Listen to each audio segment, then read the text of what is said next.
Hello everyone, welcome back to This Not That, a vlog where we talk about a best practice and contrast it with a common mistake that we see here in the BI industry. Today we're going to be talking about writing code, so let's get into that.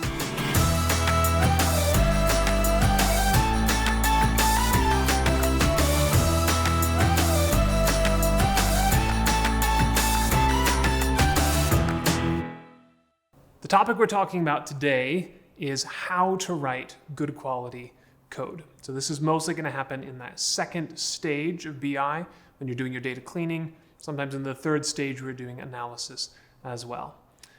Everyone has had the problem where you are given a piece of code and you start to read it and it's illegible and impossible and no one can make heads or tails of it.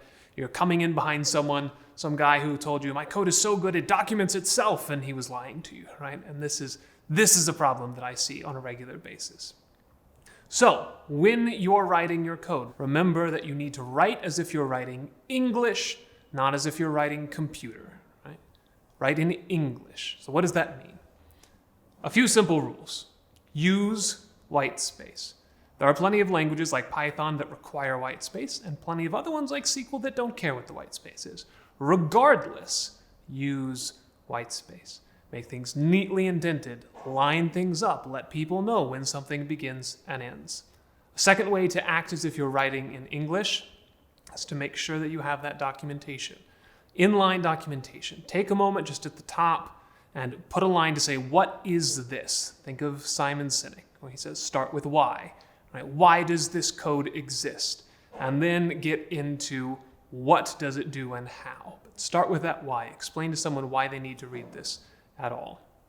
The third suggestion that I have as far as writing English goes is actually use English words instead of abbreviations.